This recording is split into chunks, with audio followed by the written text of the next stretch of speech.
Simplement, c'est une joie de pouvoir trouver du temps pour se questionner. L'école du doute, c'est ça, c'est s'habituer à se questionner, s'habituer aussi, je dirais, à ce dialogue auquel nous avons été entraînés par Jésus lui-même. Vous savez qu'on dit que la religion juive et chrétienne, d'ailleurs, c'est une religion de questionnement. Principalement chez les Juifs, et nous on l'a peut-être un petit peu oublié, et c'est très important de garder un peu cette aptitude à se questionner, pour pouvoir aussi rendre compte de sa foi, bien sûr. Donc il est important qu'il y ait des espaces où on pose des questions. Et ce lieu aussi de l'école du doute, c'est vraiment un lieu où nous apprenons à reposer des questions essentielles pour pouvoir redire notre foi, l'expliquer. Parce que la foi, c'est le contraire de l'abêtissement et de l'écrasement de l'intelligence. C'est le contraire. La foi, c'est une lumière qui vient d'en haut, du ciel, je dirais, surélever ou soulever un peu notre belle intelligence qui a été créée par Dieu, en qui Dieu a mis sa lumière aussi. Alors, d'autant plus sur les questions qui touchent ce thème de l'Église, parce que s'il y a bien un thème qui est fragile et qui pose beaucoup de questions aujourd'hui, c'est le thème de l'Église. On a énormément de questionnements, que ce soit chez les jeunes, les moins jeunes, et même vous, les anciens toujours jeunes, quand vous voyez la situation de l'Église, les drames, les souffrances, etc., vous ne pouvez que vous poser des questions en disant « Mais est-ce que j'ai bien fait d'être membre de l'Église, de cette Église, etc. » Et c'est quoi l'Église? Donc on était parti sur l'idée que Jésus avait prêché le royaume et que c'est l'Église qui en était sorti. C'était un peu la phrase de Renan sur laquelle à la fois il y a du vrai mais beaucoup de faux. Et donc on s'est appuyé sur le credo. Je crois en l'Église une, sainte, catholique et apostolique. Donc on appelle ça les notes de l'Église, vous vous rappelez, ce sont les notes, c'est-à-dire ce qui la rend visible. Ce sont comme des signaux. Là où est l'Église, là il y a l'unité. Là où il y a l'Église, là il y a la sainteté. Là où il y a l'Église, il y a la catholicité, puis l'apostolicité. Alors vous allez me dire, mais où est-ce qu'on la voit? Parce que vraiment, c'est compliqué. C'est compliqué parce que je vous rappelle que l'Église est en chemin. Elle est déjà réalisée dans le ciel, avec la Vierge Marie, les anges et tous les saints, et puis avec Jésus-Christ qui est là, mais elle est en chemin sur la terre. Et ce qu'il dit en chemin dit la fragilité, ce que j'appellerais le côté relatif lié à la personne humaine qui est à la fois digne et belle, remplie de la grâce de Dieu, mais aussi qui est pécheresse.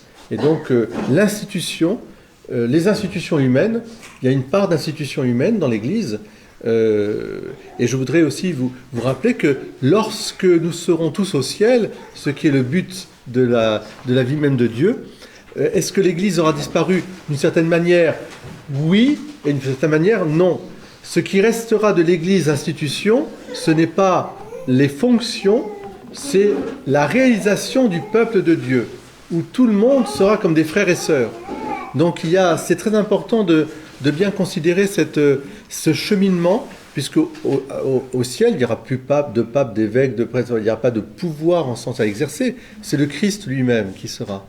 Et ici-bas, s'il y a des fonctions, comme les fonctions des parents, comme les fonctions des grands-parents, etc., ou de nous en tant que prêtres, etc., c'est un service.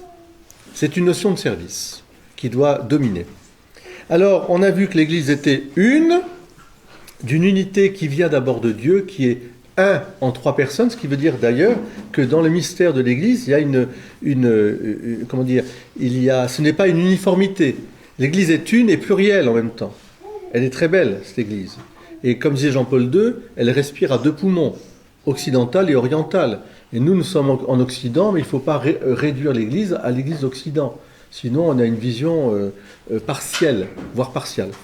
Et puis ensuite, de cette unité, eh bien, on a tous à prier, parce qu'il y a eu évidemment des drames liés à la pauvreté de l'être humain, qui se divise, se dispute, les schismes, les hérésies et tout ça. Mais le désir de l'Église, le désir du Christ, c'est que nous soyons tous un. comme lui est un avec son Père. Et il prie pour cela. La deuxième note de l'Église, et donc on doit vraiment œuvrer pour ça, à l'unité. Et ça commence évidemment chez nous, dans notre cœur, dans notre paroisse, dans nos communautés. C'est ça l'Église qui se vit, l'unité. Et puis ensuite, on a vu l'Église elle est sainte. Et là, c'était la fameuse phrase du cardinal Journet qui est reprise partout, hein, que l'Église est sainte. Elle est sainte, composée de membres pécheurs. Donc, les membres sont pécheurs ici-bas, en haut non, mais ici-bas oui. Et donc il y a cette distinction à faire, et c'est la distinction d'ailleurs qui est fondamentale dans la vie spirituelle. Dieu ne fait exception de personne, il appelle tout le monde à la sainteté, et Dieu ne voit pas le pécheur, il ne considère pas le péché, il voit le pécheur. C'est-à-dire qu'il ne faut jamais confondre le pécheur et le péché. Le péché passe, il est pardonné, et il reste ce pécheur merveilleux, ou la Samaritaine, comme aujourd'hui, pareil. La sainteté, voilà. Saint, ça veut dire être dans l'amitié avec le Seigneur, une amitié de cœur, d'amour, une amitié qui s'entretient. C'est le but de toute notre vie. C'est apprendre à vivre dans l'amitié que nous allons vivre éternellement avec Dieu, face à face. Donc, pour être face à face avec Dieu, il faut être dans sa vérité de son être et être dans une communion. On appelle ça faire la volonté de Dieu, avec la grâce de Dieu. Et donc, elle est sainte parce qu'il y a aussi la grâce qui nous est donnée. Elle est sainte, l'Église, parce qu'elle nous donne cette grâce. Elle est sainte parce qu'il y a des membres qui sont saints. Elle est sainte aussi parce qu'elle enseigne un chemin de vérité sûr pour nous amener à la sainteté. Ce n'est pas une vérité au sens d'une doctrine qui serait philosophique ou autre, etc., ou d'une doctrine économique ou d'une doctrine, je ne sais pas. Elle va simplement dire, tout cela doit être orienté vers une seule chose, le salut de notre âme, pour que nous allions tous ensemble au ciel. À quoi sert l'homme de gagner l'univers s'il en vient à perdre son âme? Donc, tout ce qu'elle dira sur la société, sur la vie dans le temps présent, c'est pour nous orienter aussi vers cette sainteté. Aimez-vous les uns les autres comme je vous ai aimé. Voilà, dit Jésus. C'est ça le principe de la sainteté. Aimez-vous les uns les autres comme je vous ai aimé. Et saint Paul dira, portez les fardeaux les uns des autres. Alors là, on a quelque chose d'important aussi. Et vous aurez accompli toute la loi. C'est fort. Ça veut dire, la sainteté, elle est dans cette communion fraternelle de nos joies et de nos peines. Et on appelle ça le dogme de la communion des saints, qui entretient sur la terre déjà quelque chose, mais aussi qui nous relie au ciel, avec les âmes du purgatoire aussi, comme avec les saints du paradis. L'Église est sainte. Et maintenant, on va aborder la notion qui est très importante de l'Église est-elle catholique, ou la catholicité de l'Église. Et on va commencer simplement par vous laisser parler. J'aimerais vous dire, qu'est-ce que vous entendez par catholique? Qu'est-ce que ça veut dire pour vous? Et en quoi le mot peut être piégé, piégeux, gênant, etc. Ou au contraire, très heureux d'être catholique, sans allusion à Gad Elmaleh, donc de ce matin, où je le disais, voilà. Mais allez, je vous laisse parler maintenant. Dites-nous un petit peu, qu'est-ce que c'est pour vous l'Église catholique? Universelle. Ouais, déjà, très bien. L'Église universelle, c'est-à-dire universelle, donc on va dire que c'est quelque chose qui touche à l'extension, d'accord? Elle s'étend partout. L'Église est universelle. Elle n'est pas réservée à un peuple, à une culture, non, elle est universelle. Elle est catholique. Les églises d'Orient parlent de l'Église catholique. Ah oui, bien sûr, c'est le credo d'Orient, oui, tout à fait. J'ai fait des recherches là-dessus. Oui. Parce que finit comme un film d'oublier. Universelle. D'accord. L'Église est-elle catholique? Qu'est-ce que ça vous dit? Je cherche le mot qui peut dire que catholique, c'est avoir la foi. C'est pas le mot.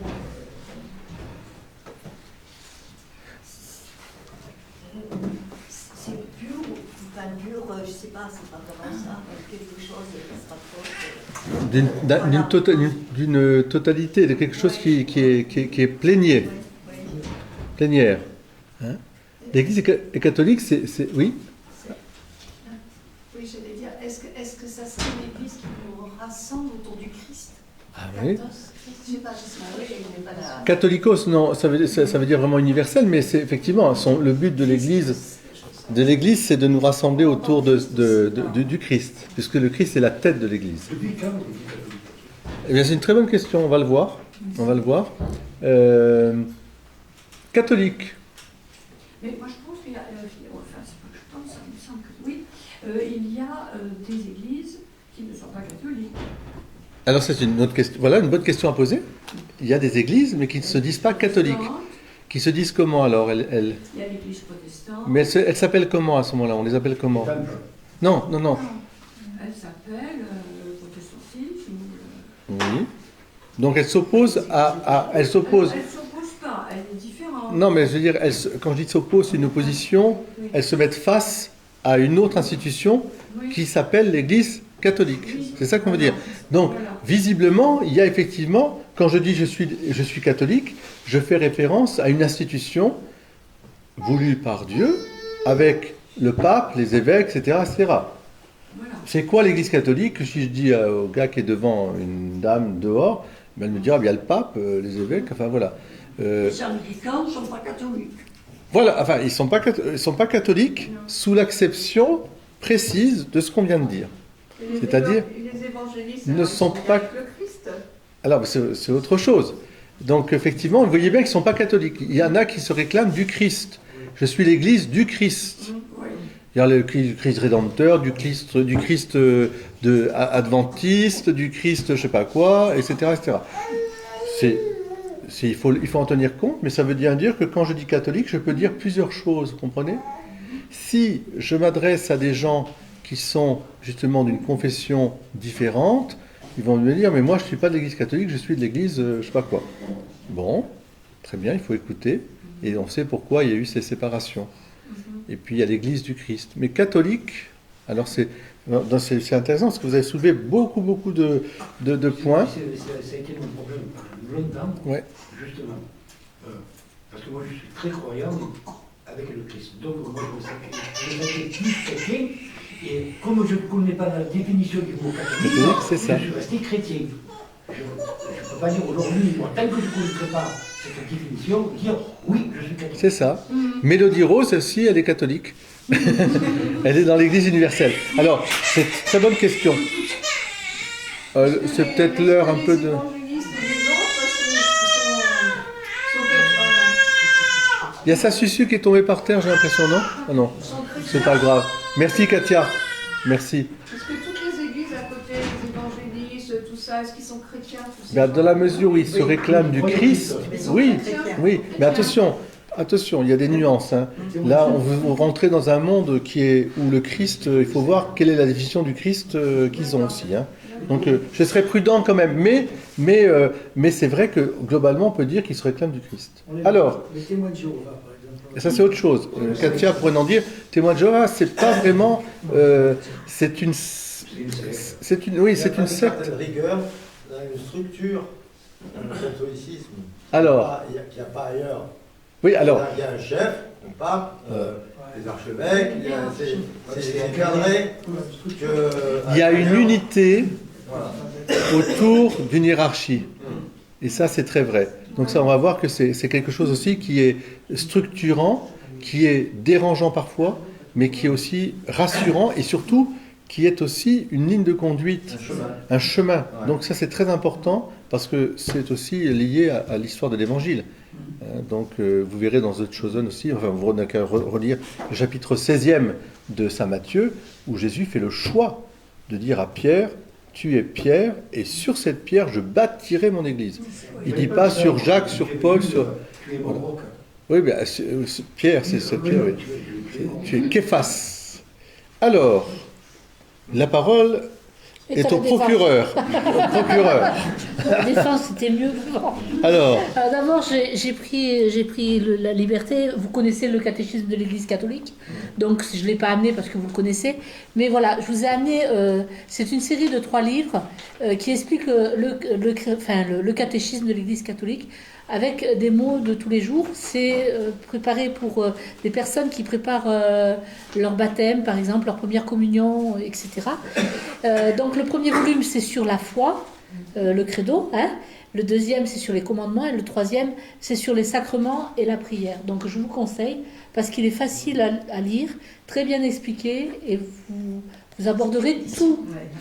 Et comme par hasard, c'est la Samaritaine. Ben oui, mais ça, c'est le laurier. Voilà. Ça s'invente pas. Non, ça ne s'invente Ça pas. ne s'invente pas.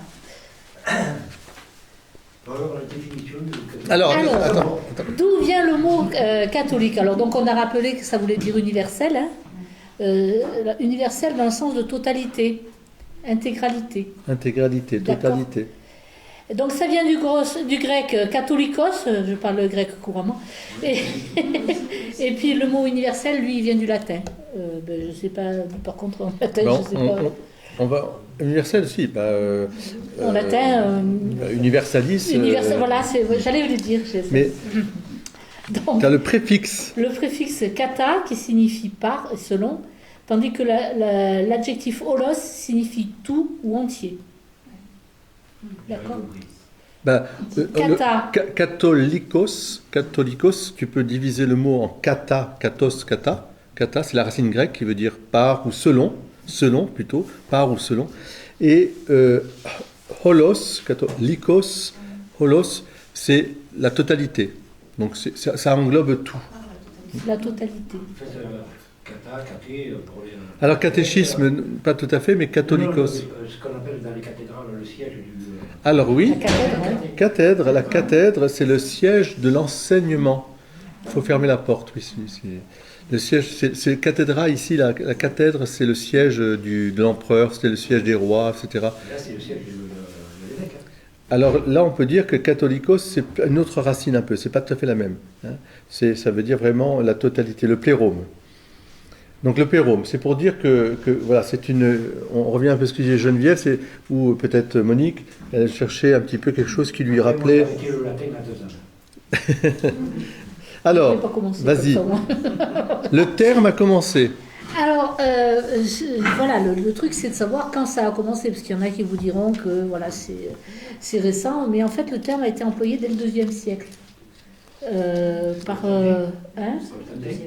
non, le IIe siècle. Deuxième siècle, on est dans les premiers martyrs, les donc- apologètes, etc. Voilà. Donc on a Saint Ignace d'Antioche, Saint Justin martyr, qui désignait l'Église répandue dans le monde entier, par opposition aux sectes ou groupes locaux. C'est ça.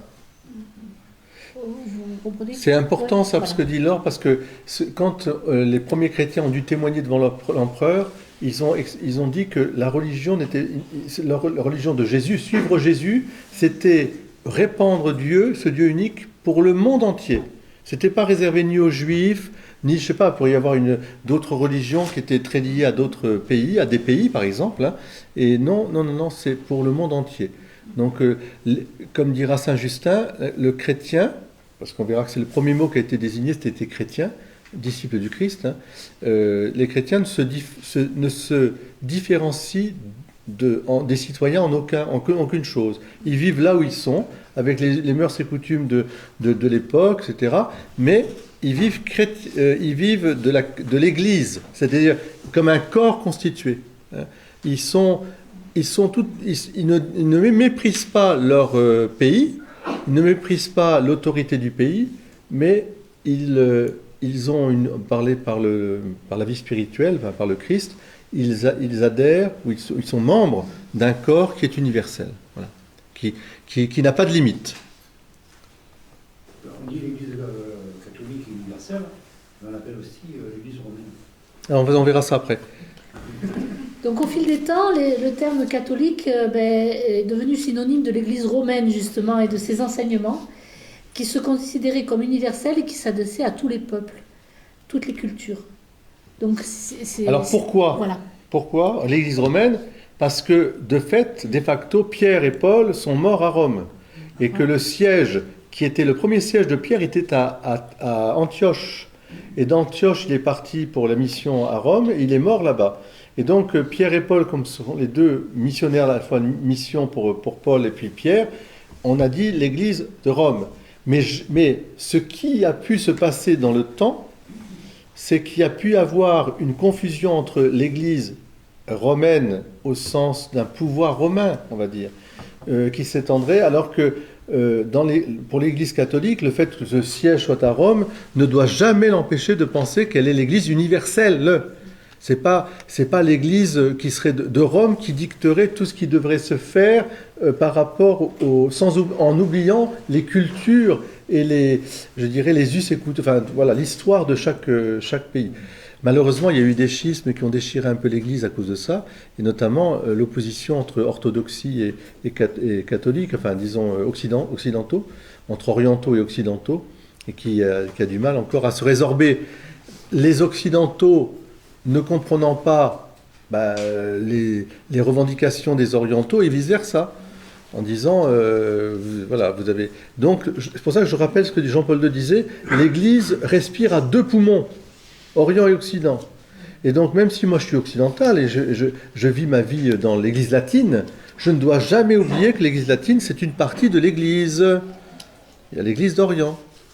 Et donc, il faut aussi que je m'inculture moi-même aussi par rapport à ces traditions orientales, pour ne pas oublier, parce qu'il y a des belles choses aussi là, et qu'on doit méditer pour mieux nous enrichir. Un peu comme moi avec la tradition juive, je suis intimement convaincu que si je veux être un bon chrétien, un bon disciple du Christ, il faut que je sois un bon juif spirituel. Il faut que je comprenne mieux la religion juive en moi, comment le Christ l'a vécu pour l'amener au christianisme. Mais le Christ n'abolit aucun iota, aucun trait de la religion juive dans ce qu'elle a d'essentiel. Au contraire, il l'a fait vivre pleinement. Donc, et ça aussi, c'est nouveau. Enfin, on n'en est qu'au début. Hein. On a l'impression que nous, on a 2000 ans, ça veut dire on est une église. Non, on n'en est qu'au début. Mais pourtant, il y a très peu de choses qui nous séparent entre l'église orientale et... C'est très clair. C'est très clair. J'ai essayé de regarder. Il n'y a rien. Il n'y a rien. Il n'y a que la notion surtout... Même le filioque, on peut dire que c'est une question de langage. Ce qui fait obstacle, c'est la question de la primauté. La primauté, est-ce que le pape est évêque au service de tous les autres évêques, et c'est une primauté, je dirais, de service, ou alors est-ce que l'évêque de Constantinople a une préséance sur l'évêque de Rome? C'était toutes les questions de rapport entre le basileus et etc. Enfin, c'était l'empereur qui était à un moment... voilà. Donc ça, c'est vraiment l'histoire, mais il faut vraiment dépasser ça, justement, pour aller vers cette unité. Voilà, donc on rappelle aussi que le mot église, ça vient du latin ecclesia, et c'est issu du grec ecclesia, qui signifie assemblée. Hein.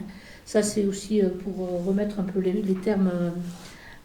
et donc, le mot grec ecclesia désigne une assemblée convoquée pour des raisons religieuses, souvent pour le culte. Comme ça, église et catholique, vous savez, les deux termes... Le mot catholicisme, lui, a une histoire relativement brève. Il est apparu au XVIe siècle avec les protestants, par opposition, justement, entre les protestants et les catholiques. D'accord? Donc ça, c'est... voilà. Donc, oui, pardon. C'est pas catholique qui est bref, qui est récent, c'est le catholicisme. Catholicisme, le mot oui. Catholicisme. Non, mais c'est important parce que faut bien dire, catholique, ça, dès le début, ça veut dire universel, et tout le monde a conscience que c'est une église qui est faite pour tout le monde. Ouais. Le catholicisme, on pourrait dire que c'est une défense de l'église face au protestantisme. C'est ce qu'on appelle la contre-réforme. Donc, vous vous rappelez quand même, le Père l'a rappelé, donc la naissance de l'Église, hein, qui est née après, au moment de la Pentecôte. Hein, donc, c'est là qu'elle naît, par la volonté du Christ. Et après, vous avez toute son histoire qui commence dans les Actes des Apôtres. Hein, je pense que vous les avez lus. Voilà. Hein. Et depuis, l'Église, son histoire, c'est un continuum. C'est pas un truc qui est... vous voyez, qui serait de telle date à telle date, un truc. Il y a un continuum. Ça, dans le temps, il y a la structure qui a continué telle qu'elle a été pensée au départ par le Christ, quoi. Hein? Donc vous êtes dans quelque chose qui est un continuum, et dans ce continuum, il y a tout l'enseignement du Christ. Les choses sont enseignées telles que lui les a enseignées. Il les a enseignées d'abord aux apôtres, et qui ont enseigné à d'autres apôtres, etc., enfin à des disciples qui sont devenus eux-mêmes... vous voyez, il y a cette continuité de l'enseignement. Il n'y a pas de rupture dans l'Église catholique là-dessus. Vous pouvez avoir une évolution de certaines pensées, dans la théologie ou autre, de compréhension qui s'approfondissent, mais il y a toujours le même enseignement. L'enseignement reste identique. Ça rejoignait un petit peu ce qu'on disait, c'est-à-dire qu'il y a une certaine forme d'unité, en fait, de continuité d'unité. Voilà. C'est un peu la grâce spécifique de cette hiérarchie, je dirais. Mais il y a toujours eu dans l'Église des besoins d'aggiornamento, de réforme, de vraies réformes à l'intérieur, pour que le temps, chaque époque amène à la fois son bon côté, son ouverture, puis parfois aussi de la poussière, puis parfois on s'enlise. Et il faut qu'il y ait des réformes qui soient faites. Les réformes sont nécessaires à l'intérieur. Hein. C'est des réformes, non pas de structure, c'est des réformes pour retrouver la source évangélique. Et ça, au cours des siècles, il y a toujours eu. Et puis, bien sûr, il se peut aussi que, pour des raisons diverses et variées, certaines personnes font une réforme à l'extérieur, disons, vont quitter. Voilà. Mais ce sera une question intéressante à se poser aussi dans notre cheminement vers l'Église, c'est quelle est la place justement de toutes ces églises ou confessions différentes dans le plan de Dieu, pourquoi elles ont été permises, quel est le bon côté, je dirais, de la chose, même s'il y a eu des drames, et il y en a eu, des souffrances, des douleurs, et en même temps, qu'est-ce que ça dit pour nous aujourd'hui au XXIe siècle, hein, qu'est-ce que vraiment ça peut vouloir nous dire pour nous. De même qu'on pourrait dire d'une certaine manière, les autres spiritualités, voire même les autres religions, quelles sont leurs places aussi dans cette histoire que Dieu tisse à travers le monde entier. Voilà. Il y a un vrai questionnement. Hein. Donc il s'agit d'approfondir davantage cette présence de Dieu partout. Partout Dieu est présent. Partout Dieu, je dirais, incite l'humanité à grandir vers lui. Après, de l'autre côté, il y a aussi le diable qui est présent aussi, hein, et qui fait son travail de sape aussi. Hein. Donc il faut tenir les deux choses et il faut être très, très en vérité. En vérité. Donc, le diable, lui, il fait son boulot. Lui. Ah oui, ça c'est clair. Mais seulement, Dieu nous a laissé avec Jésus une arme. C'est sûr. Bien sûr, Marco. C'est là où des fois j'ai du mal à comprendre. Parce que c'est plus simple d'aller vers le mal ou vers le bien, alors qu'on est vraiment orienté. C'est ça le problème. La pesanteur et la grâce. La pesanteur, tu sais, c'est l'attraction. Hein. Voilà, il n'y a qu'à faire miroiter à droite, à gauche. Et puis la grâce qui normalement nous libère et soulève, c'est sûr qu'il y a un combat. Il y a un combat, mais la petite Thérèse d'Enfant Jésus dit que si tu fais le premier pas, poussé par la grâce, parce que c'est toujours Jésus qui nous pousse, alors ce petit pas, il t'emmène à faire des grands pas. Donc c'est vrai d'une certaine manière, la grâce devrait nous entraîner. Après, on est fragile et faible. Hein, donc voilà, les guerres, tout ce qu'on peut voir, les horreurs de cette... C'est vrai, quand j'étais gamin, moi, après j'ai compris plus tard quand j'étais adulte, il nous disait la voix du Seigneur est impénétrable. Eh oui. Mais pour moi, elle n'est pas impénétrable. Il a envoyé son fils Jésus, il a dit tout est écrit. On sait ce qu'il veut, Dieu. Tout à fait.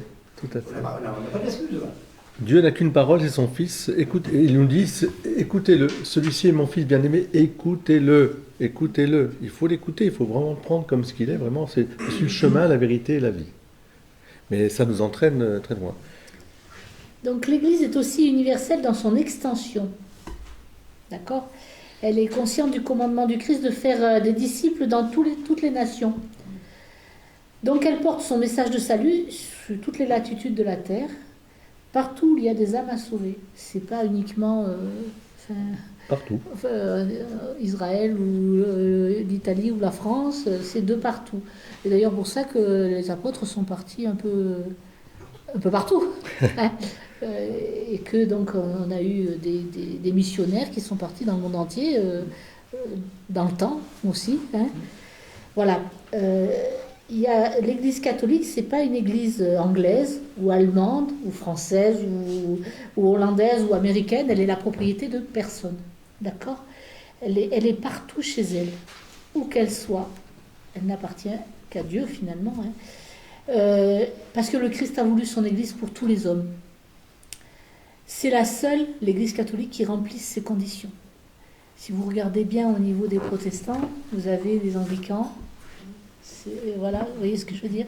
Les anglicans, c'est pas des protestants, c'est Henri VIII qui l'a fait pour revoir. Oui. Disons que c'est une réforme, on va dire. Hein. Oui, mais lui, il l'a fait pour son propre intérêt. Oui, c'est pas faux. C'est pas faux, bien sûr. On sait très bien les raisons, mais ça a donné naissance à une église dite anglicane, ce qu'on appellera la High Church, et puis qui s'est transportée aux États-Unis et ailleurs, je crois que ce sont les méthodistes, il me semble, qui ont repris. De toute façon, ce qui est intéressant ici est un double regard. Un, si nous voulons être catholiques et vivre la catholicité, il ne faut être inféodé à aucune autorité politique. Ça, c'est la première chose. Aucune autorité politique. L'Église est au-dessus de toute autorité politique. Et c'est ça qui est en jeu toujours. Parce que comme elle exerce une autorité morale sur les gens, le pouvoir politique a toujours tendance à vouloir mettre la main dessus et en faire l'Église gallicane ou l'Église de France. Hein, il y a une tentation. Aujourd'hui, je ne suis pas sûr d'ailleurs qu'il n'y ait pas un peu cette tentation aussi. Donc il faut faire très attention sur la façon dont nos présidents aussi considèrent la religion. Mais c'est une tentation qui est omniprésente.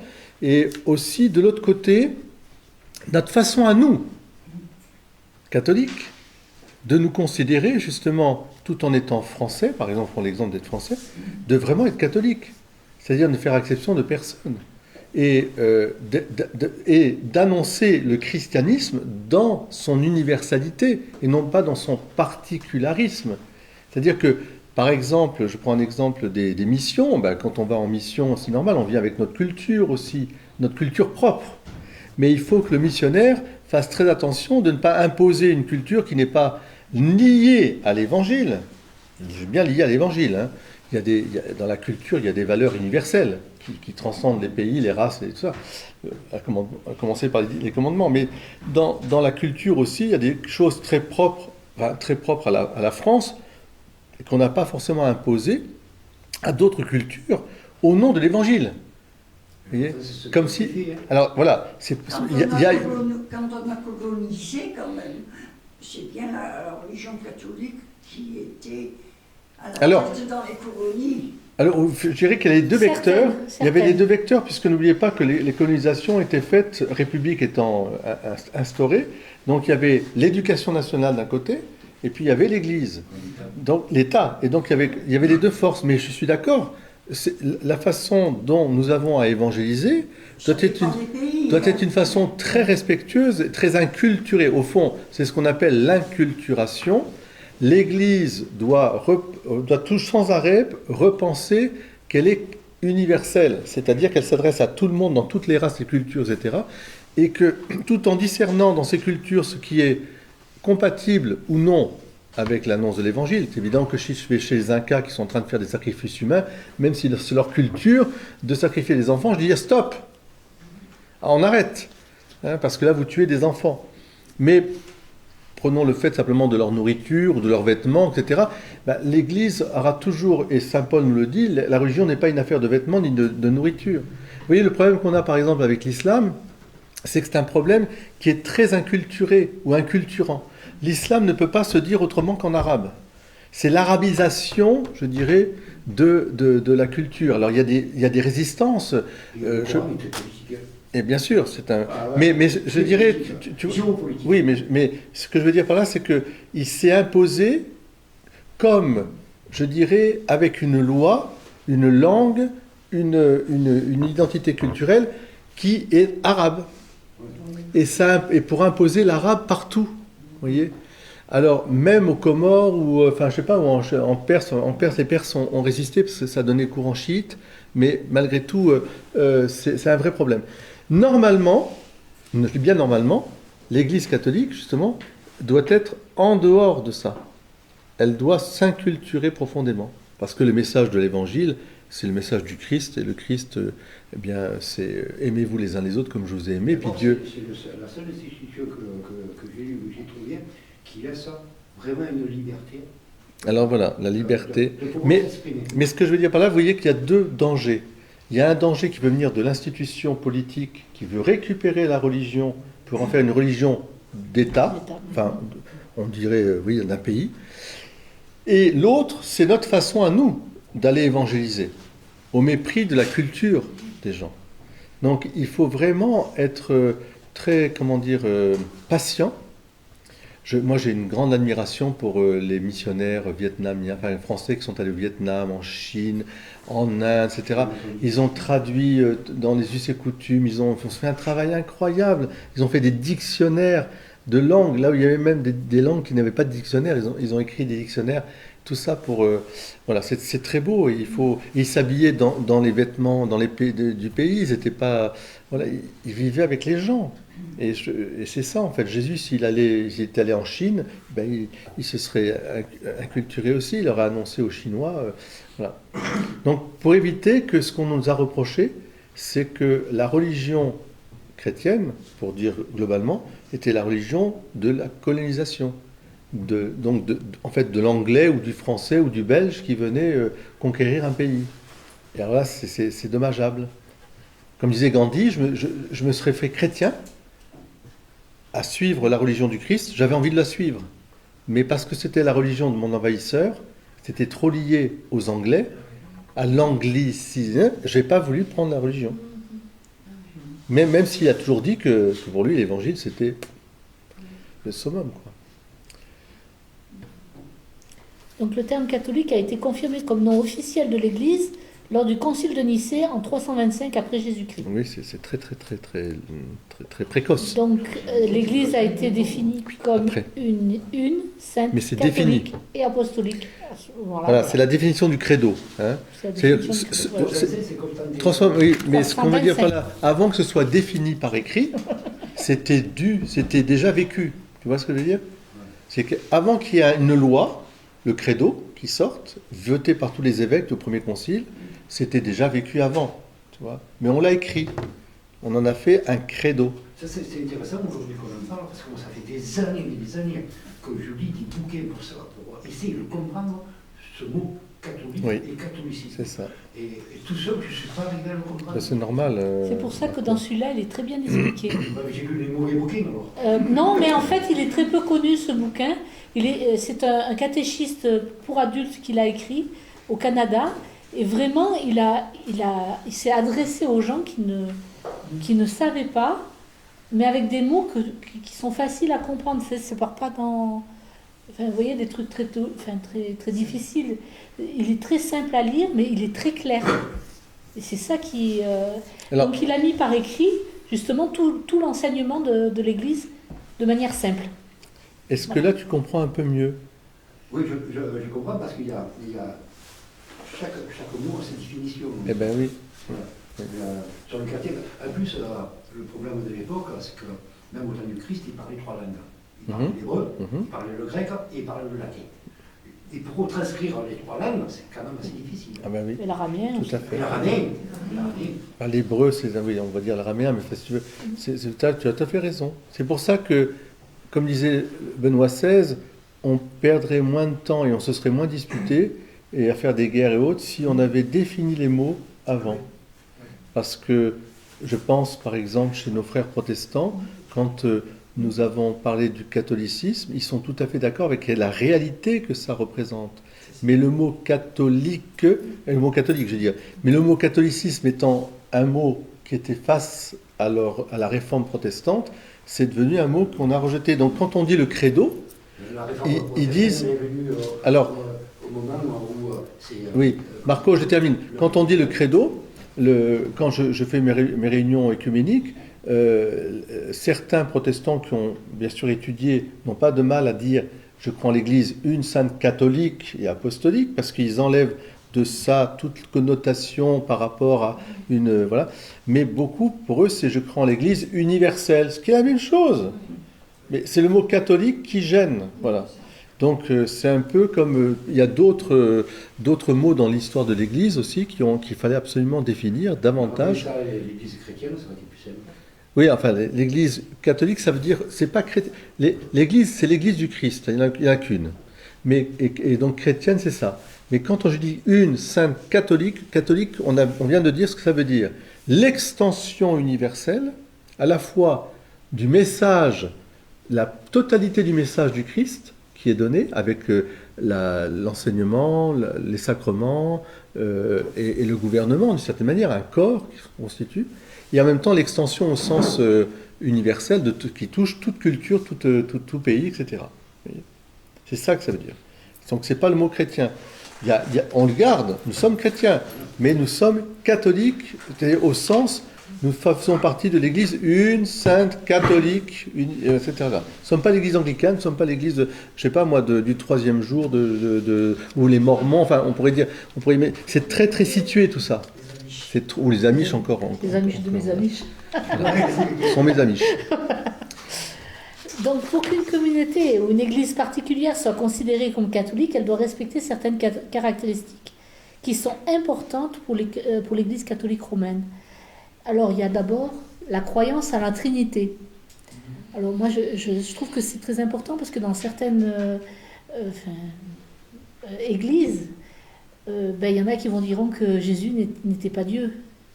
Vous voyez ce que je veux dire? Oui, on peut aller jusque Dans là. certains courants évangéliques, la Trinité est niée. La Trinité peut être niée. Donc la Trinité, la foi en la Trinité, ça, c'est un pilier catholique déjà. Donc 3 personnes, le Père, le Fils et le Saint-Esprit. Après, il y a l'autorité papale. Tu es Pierre, cette pierre, je bâtirai mon église. Voilà. Donc c'est reconnaître le pape comme étant le chef de l'Église et le successeur et les papes de maintenant, le successeur de Saint-Pierre, etc. Enfin bref. Alors évidemment c'est très court ce qu'on vous dit là, parce que ça veut dire qu'est-ce qu'on entend par l'autorité pontificale. C'est ça la vraie question. C'est un service ou c'est un pouvoir? Comprenez? Quand je dis si tu ne reconnais pas l'autorité du pape, etc., mais qu'est-ce que ça veut dire? C'est ça il faut expliquer, parce que ex abrupto, aujourd'hui au XXIe siècle, ça peut aussi entraîner des confusions. Et donc les papes successifs ont toujours dit, mais nous sommes certes, au fond la mission du pape, c'est de confirmer ses frères dans la foi. C'est la mission que Jésus a donnée à Pierre. Et moi, quand je serai ressuscité, tu confirmeras tes frères dans la foi. Les apôtres sont au même rang que Pierre. Ils sont apôtres du Christ. Mais Pierre a reçu une mission de confirmer, c'est une mission d'unité. Confirme tes frères dans la foi. Voilà. Et c'est ce principe d'unité qui est une force dans l'Église catholique. Ça c'est clair. Parce que ubi Petrus, ibi ecclesia. C'est-à-dire là où est Pierre, là est l'Église. Oui, mais est-ce que vous croyez que 20 siècles après, le pape est comme Pierre? Alors, le pape actuel là, on verra avec la est-il dans sa foi comme oui, Pierre? Alors, je vais répondre à votre question. Il est certain que les apôtres ont été confirmés en grâce par l'Esprit Saint pour fonder l'Église. Donc, eux ont une force de l'Esprit Saint qui est tout à fait à l'origine, on le voit bien, etc. Que les papes qui se sont succédés n'aient pas cette confirmation dans l'Esprit Saint, c'est dans leur vie personnelle. Hein. Ça veut dire que quand je dis qu'ils ont confirmé dans la foi par l'Esprit Saint, les apôtres, ont été sanctifiés, de sorte qu'ils ont fondé l'Église sainte. Voilà. Parce que c'est des colonnes.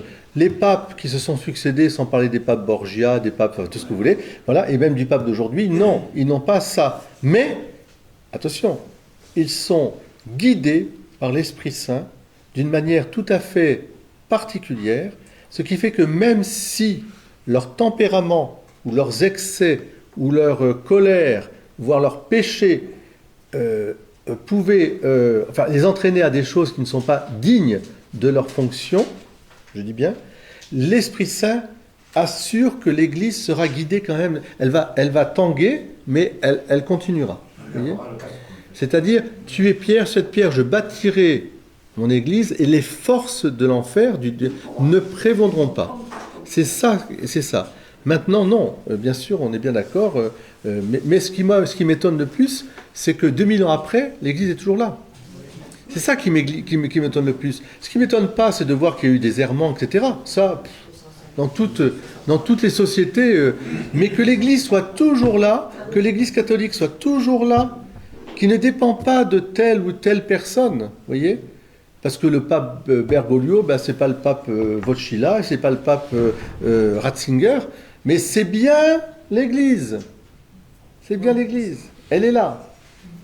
Et sur la foi et les mœurs, elle ne me trompe pas.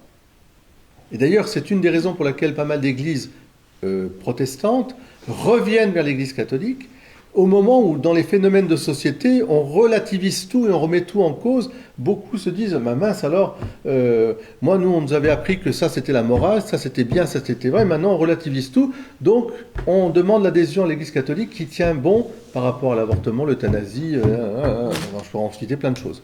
Et ça ne veut pas dire qu'elle n'a pas acception des personnes, la miséricorde, etc., mais il y a un bien et il y a un mal.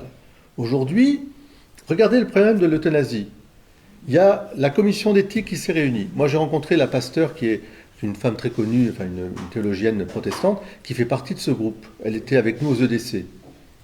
Ben, on voit bien que elle est bien sûr très, enfin, je dirais, je ne juge pas le fort interne de la personne, attention, c'est une personne de bien, mais elle est totalement dans un consensus, c'est l'évolution de la société, il faut l'accepter. Chacun fait ce qu'il veut, mais il faut l'accepter. Donc on est bon, on est d'accord pour voter l'euthanasie, pour aller dans le sens de ce qu'ils appellent maintenant pudiquement comment on appelle, la cessation de vie directe. Enfin, tout comme ça, je m'en veux comme ça. Oui, enfin, parce que même j'ai entendu la piqûre létale. Hein. J'ai entendu. La piqûre létale est-elle... bah oui, pourquoi il faudra peut-être faire une piqûre, voilà. Bon, l'Église catholique là-dessus, c'est non. Et c'est non, non pas pour des raisons, parce que moi je suis meilleur que les autres, non. C'est non par fidélité à... Ben oui. Ben oui. C'est pas pour l'Église, c'est considéré comme... Oui. C'est surtout... Bon, la personne...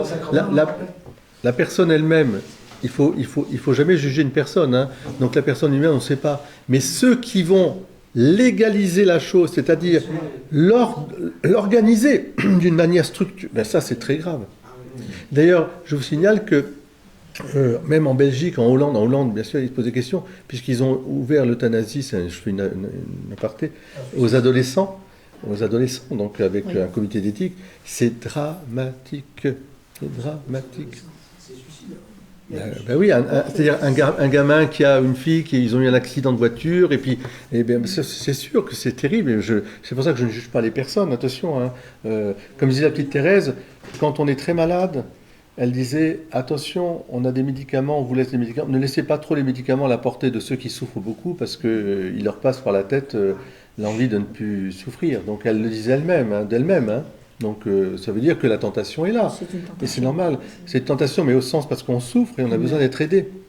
Mais il y a vraiment des... Oui, c'est une tentation. Il y a vraiment des cas. Pas toujours de l'écoute aussi. Il y a vraiment une relation d'aide qui n'est pas forcément... Je prends aussi l'exemple de tout ce qui concerne la vie et de tout ce qui concerne le transgenre, le transhumain, enfin tout ce qu'on peut imaginer aujourd'hui. C'est sûr qu'on est une société où tout le monde a le droit à tout et il n'y a plus finalement de vérité ou de bien et de mal. C'est ma vérité, mon bien, mon mal, etc. Ça me... Bon, l'Église dit non. Moi, je pense qu'un jour, on va venir me voir en me disant on vous interdit, au nom de la société actuelle, de dire que Dieu créa l'homme et la femme pour être ensemble, etc. Je dis, excusez-moi, je n'ai pas écrit la Bible, c'est écrit là-dessus. Est-ce que je peux le dire encore? Est-ce que j'ai le droit de le dire? Est-ce que je peux marier? Voilà. Est-ce que pour moi, le mariage, c'est un homme et une femme? Ben bien sûr que ça peut arriver. Donc, de ce côté-là, je pense qu'il y a quand même une direction qui est donnée. Et il y a une sûreté. Ça ne veut pas dire, comme pour répondre à votre question, que les papes d'aujourd'hui ont le même charisme, le charisme de fondateur. C'est pas le même que celui qui continue. Mais ils sont confirmés, ils ont l'assistance du Saint-Esprit. Pas que les papes d'ailleurs, l'Église dans son ensemble avec les évêques. Oui, mais l'Église, elle est indépendante pour l'instant, mais jusqu'à quand? Parce qu'il y a quand même la politique, elle va arriver à ronger peut-être un jour. Vous savez, les Romains ont essayé, hein, et les Romains ont échoué. Du temps des rois, pareil. Du temps des rois, il y a un lien important. Ben, bien sûr, mais oui, bien sûr. Le gallicanisme, c'est ça. Le gallicanisme, c'est toute la prétention des rois à vouloir nommer eux-mêmes les évêques. Ben, ce qui se passe en Chine, ce qui se passe... Enfin, il y aura toujours cette tentation de récupérer un pouvoir spirituel pour en faire une arme politique aussi. Non, l'Église pour ça. Alors, il y a des arrangements parfois, parce que forcément, actuellement, la politique par rapport à la Chine, qui est assez décevante, enfin, les fruits ne sont pas là. Le pape François avait pensé qu'en ouvrant, il pourrait permettre une certaine paix finalement. Donc, il avait accepté que certains candidats proposés par la Chine populaire puissent être effectivement maintenus comme évêques, et puis d'autres, voilà, moyennant quoi d'autres. Mais en fait, on s'aperçoit que le pouvoir... c'est vraiment l'idéologie de vouloir tout récupérer, donc l'Église du silence. Donc c'est une vraie question que cette catholicité.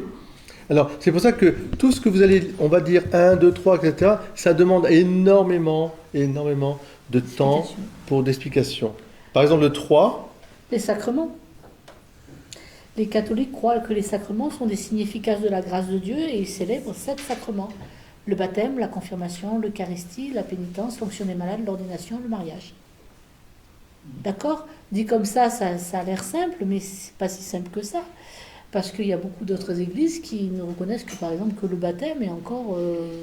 En tout cas, comme sacrement. Comme sacrement, voilà. Après, voilà, il y a plein de... oui. Alors, les orthodoxes, ils ont tous les 7 sacrements aussi. Ils ont les 7 sacrements, voilà.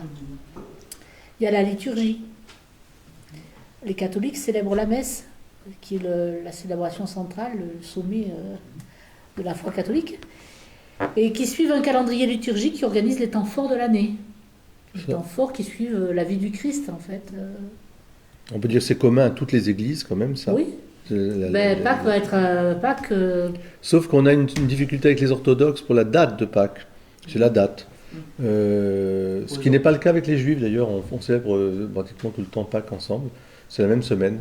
Hein. Mais chez les orthodoxes, c'est une question de calendrier, comment ça s'appelle Julien, calendrier julien. Voilà. Les orthodoxes partent du principe qu'on ne peut pas célébrer la Pâque chrétienne avant la Pâque juive, avant ou en même temps que la Pâque juive. Elle doit toujours être célébrée après. Oui, mais c'est lié à des calendriers. Hein. C'est vraiment. Alors là, je peux te dire, ça n'a aucune explication théologique profonde. Hein. C'est vraiment des questions de date, de calcul. C'était dommage parce que plusieurs fois le pape a dit est-ce qu'on ne pourrait pas quand même avoir une seule date de Pâques et fêter tout ça ensemble. Ça donnerait déjà une image extraordinaire de juifs chrétiens, la chrétienté tous réunis pour fêter le passage, la Pâque. Ce serait quand même c'est fort. Les orthodoxes, ils ne fêtent pas Noël le 15 jours après. Non, c'est que chez les orthodoxes, comme beaucoup d'églises, même occidentales, il y a des églises espagnoles, la vraie fête de Noël, enfin, si je puis dire, le vrai moment de la fête familiale, c'est l'épiphanie. En Espagne.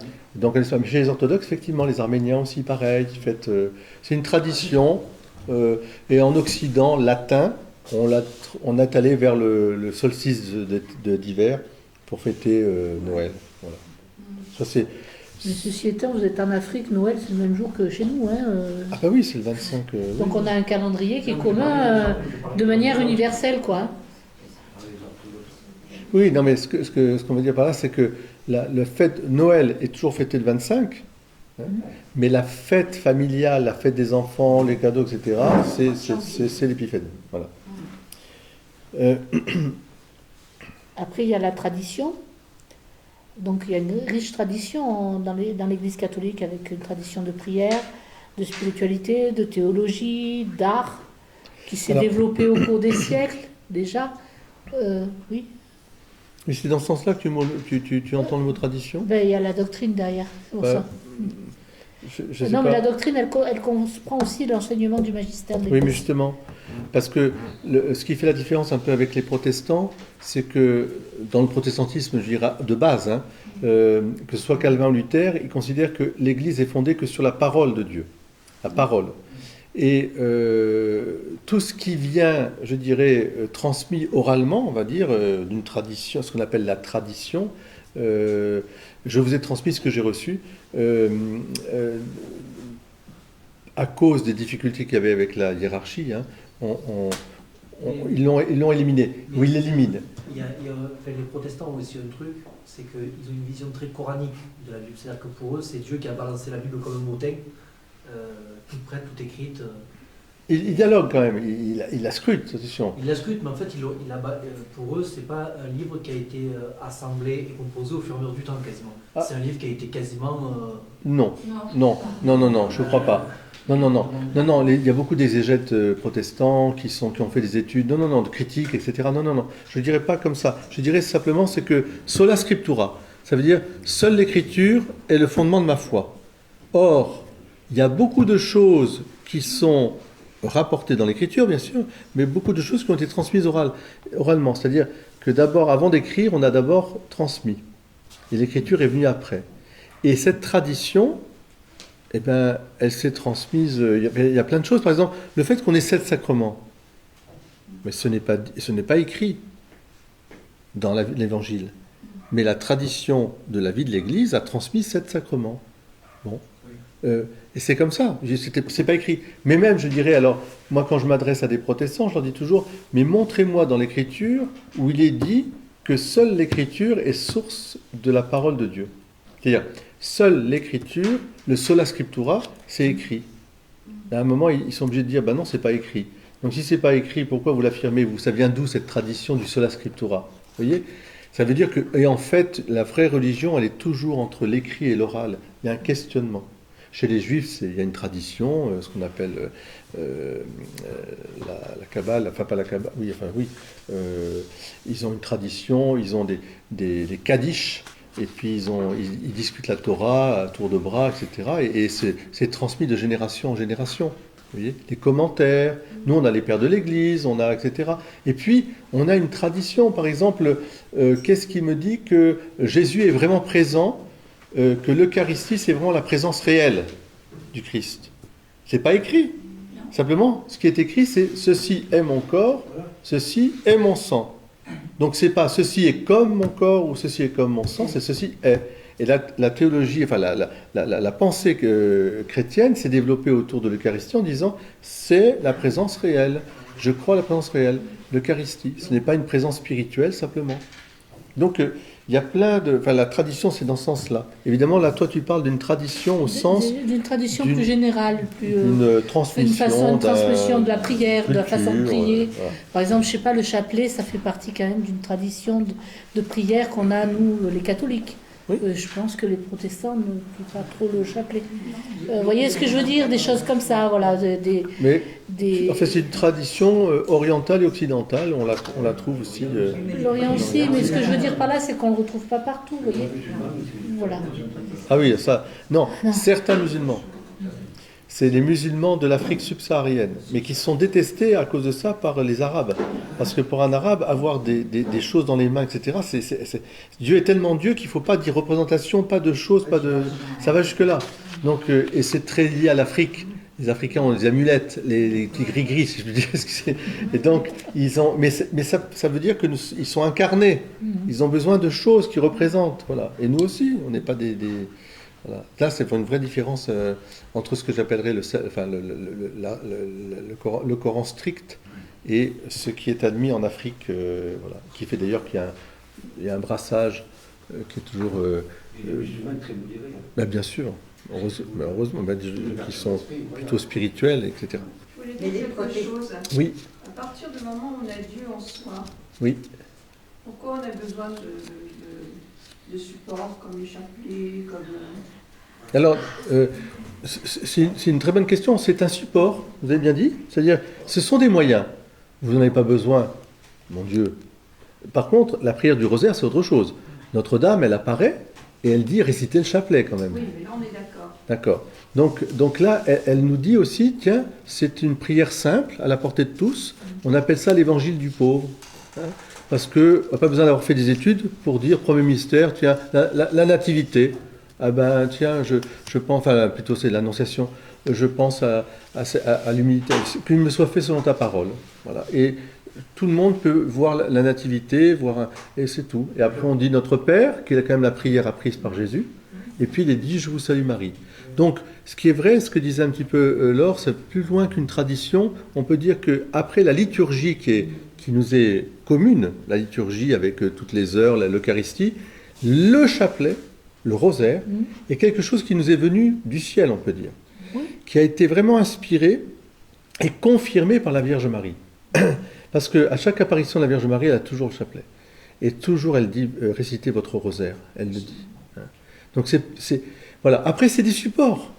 Moi, j'ai toujours dit liberté, liberté, liberté. Une personne qui me dit mais moi, par exemple, j'ai des personnes qui m'ont dit moi, j'ai besoin de regarder une icône. Voilà.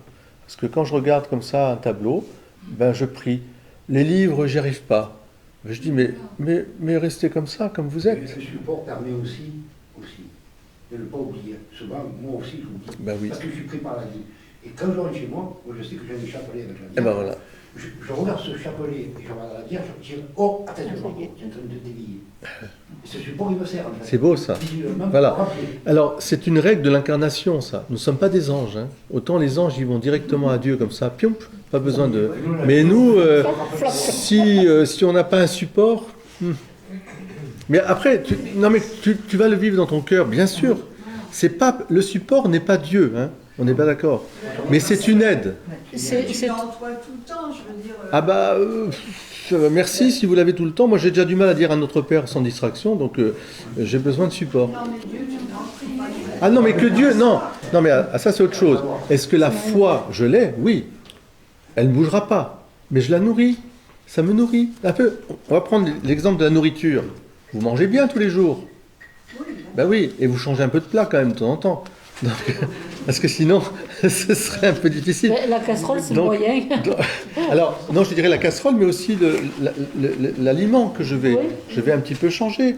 Il y a des moments... Je ne juge pas, c'est tout à chacun. Mais moi, je sais par exemple, si je suis dans ma voiture, j'ai un message qui m'est envoyé, aller vers la lumière. Quoi. Remercier le bon Dieu. Moi, j'aime bien quand je suis en voiture écouter un peu de la musique religieuse, ou alors je vais écouter le chapelet. Et pendant que je fais ma voiture, je vous lumière. Bon, j'essaie de garder quand même le volant, mais ça va m'aider. Par contre, si on me dit va réciter ton chapelet tout seul, j'ai du mal. Ah oui. Moi, je me pomme si j'ai pas les 10 bouches pour plus de 5 minutes. Alors ça me sert aussi. Hein. Mais ce qui est certain, par exemple, sur le livre de Carême, vous allez prendre un livre de Carême. Je vous ai dit de prendre un livre de Carême pour suivre. Moi, j'ai toujours été très demandeur de l'Évangile. C'est-à-dire que pour moi, ce qui m'a toujours charmé, c'est de lire l'Évangile. Alors, quand je lis l'Évangile, j'ai l'impression que c'est limpide, c'est simple, c'est clair, je ne me prends pas la tête, etc. Il faut dire que moi, j'enseignais pendant des années, et j'avais des cours à préparer, etc. Et j'en avais marre d'avoir des livres qui étaient des livres, même de spiritualité. Enfin, je veux dire, voilà. Je voulais du Jésus, sans autre. Et alors, j'ai l'impression que je me reposais. Et je pense que chacun... Voilà. Par contre, moi, j'ai un ami qui me dit, mais moi, je ne peux pas lire. Mais par contre, il se met devant une église, ou il rentre dans une église, puis là, il regarde. Et il se laisse regarder, en fait. Je fais pareil, c'est pour ça. Voilà. Moi, j'ai besoin de rentrer dans une église et d'observer, de voir ce qui va se passer. Chacune et chacun, on a notre petite route spirituelle, et il faut aller là, je dirais, là où vous avez de l'appétit. Là où vous sentez que ça correspond vraiment à votre... voilà. Il y a quand même des choses dans l'église qui sont très fortes, comme bon, je ne vais pas redire ce que j'avais dit la dernière fois, mais moi, plusieurs fois, je suis rentrée dans l'église en pleurant, et quand je restais des fois 1 heure, 2 heures, et quand je sortais, mais j'avais un sourire, voilà. Oui. Et là, je me dis, il se passe des choses. Exactement. Voilà. Exactement. Cécile, elle pourrait en témoigner. Tout ça, c'est qu'on est tous différents, mais aujourd'hui, on est tous là. C'est très beau d'ailleurs. C'est ça qui est... Alors, la tradition, c'est ça, oui. Dans ce sens-là, c'est une. On pourrait dire, c'est comme une richesse acquise et puis gardée. Qui s'est développée en plus, qui s'est transmise. Comme vous transmettez à vos enfants aussi certaines choses. Pensez à l'art, pensez à la musique. L'art sacré, par exemple. Oui, la musique sacrée. La musique sacrée, ça a une grande importance quand même dans l'Église. Le chant grégorien, c'est quelque chose qui vous porte, mais c'est lié à une culture, voilà. Comme le chant orthodoxe, enfin le chant oriental. Voilà, vous voyez, c'est des choses qui sont importantes. Par contre, après, il y a la doctrine, et c'est là que j'ai mis la tradition, parce que c'était un peu difficile de mettre... Les deux mots, vraiment, c'est... comment dire, c'est... on dit la foi donc est transmise par la parole et la tradition. Voilà. C'est-à-dire l'écriture et la tradition. Voilà les deux mots. Écriture et tradition. Ce sont deux, voilà, que vous retrouvez dans la tradition judéo-chrétienne. Hein. Chez les Juifs, c'est pareil aussi. Oui. L'écriture et la parole. Alors après, tu as la doctrine, effectivement. Où j'ai mis que c'était une doctrine cohérente et systématique qui se base sur la Bible, sur la tradition apostolique, là justement, et l'enseignement du magistère de l'Église. Là, vous voyez, c'est un socle qui ne bouge pas. Pour nous tous, c'est le même. Quel que soit le pays, on ne va pas commencer à partir... Vous pouvez discuter de théologie entre personnes, hein, mais la doctrine, c'est la doctrine, quoi. Voilà. Le magistère de l'Église. Voilà. Ça, la tradition apostolique, bon, ben, les apôtres, ils ont bien vécu ce qu'ils ont vécu, ils ont transmis ce qu'ils ont vécu. Voilà. Ce qu'ils ont vécu, ce qu'ils ont appris, ce que le Christ directement leur a appris. Et ça, on peut pas revenir dessus, quoi. Et puis il y a la charité. La charité, c'est important aussi pour les catholiques. Charité et miséricorde, c'est pareil. C'est vivre la foi dans la charité envers Dieu et envers le prochain, en se mettant au service, comme disait le Père tout à l'heure. La foi et les œuvres. Voilà. Moi, c'était aussi une grande question qui a soulevé la théologie. Est-ce que la foi sans les œuvres, est-ce que nous sommes justifiés uniquement par la foi, ou c'est la foi avec les œuvres? Est-ce que les œuvres suffisent à justifier? Ça, c'est autre chose. Donc, il faut garder un équilibre, la foi et les œuvres. C'est Dieu qui justifie, bien sûr, mais nous coopérons à cette justification, nous mettant vraiment en route sur un chemin d'humanité profonde. Voilà. Mais voilà, c'est une cohérence d'une unité de vie. La charité et la miséricorde, c'est pareil. C'est pareil, au fond, sauf que sur la miséricorde, on va insister davantage sur le fait de porter la misère. Hein, c'est un cœur miséricordieux, c'est un cœur qui porte, qui va absorber dans l'amour la misère, vous voyez, la souffrance, la peine, les péchés, etc. Cœur miséricordieux. Voilà. Être miséricordieux, c'est avoir un cœur qui se fait misère, enfin, qui porte la misère de l'autre. Il y a empathie, quoi. Alors, voilà. Moi je voudrais insister sur le fait que quand on dit catholique, ça veut dire justement non pas une appartenance, je dirais, géographique. Plus, ça ne veut pas dire que le pape n'est pas à Rome, c'est pas ce que je suis en train de dire, il est à Rome. Mais encore une fois, il y a l'évêque de Rome et il y a le pape. L'évêque de Rome, il a une juridiction sur le diocèse de Rome. Le pape, lui, il a une juridiction, un service sur l'ensemble de l'Église. Et donc, être catholique, c'est d'abord être relié en communion avec le pape, qu'il soit à Rome, à Avignon, ou, etc., etc. Quand il y avait les papes d'Avignon, c'était comme ça. C'est ça. Parce que, en vertu du mandat qu'a donné Jésus à Pierre, un mandat qui est un service de paix mes brebis, paix mes agneaux, vous le verrez à Pâques, où Jésus prend bien soin de dire à 3 fois à Pierre, Pierre, m'aimes-tu? M'aimes-tu plus que ceci? Paix mes brebis, paix mes agneaux. Les brebis, ça a toujours été pensé comme le plérôme, c'est-à-dire l'universalité de l'Église, et les agneaux, c'était des apôtres. C'est-à-dire, tu as un rôle de frère, de grand frère, si tu veux, de frère aîné. Tu es Pierre, cette pierre, je bâtirai mon Église. Et c'est cette communion avec le pape, c'est une communion, je dirais, en acte. Hein. C'est pas simplement une communion, je suis en communion, mais je fais ce que je veux, enfin, etc. C'est vraiment un acte de foi. Voilà. C'est-à-dire que, je viens de comprendre quelque chose. Oui. Le pape, il y a deux personnes. Exactement. Il y a le patron du Vatican, et dès qu'ils sont du Vatican, oui, alors le Vatican. C'est lui qui... Alors le Vatican, tu dis encore une autre chose. Parce que le Vatican, c'est une portion de Rome qui a été laissée... C'est lui qui... Non, mais je veux dire, historiquement. Oui. Avant, l'évêque de Rome était l'évêque de Rome. Tu vois, il l'est toujours d'ailleurs, l'évêque de Rome.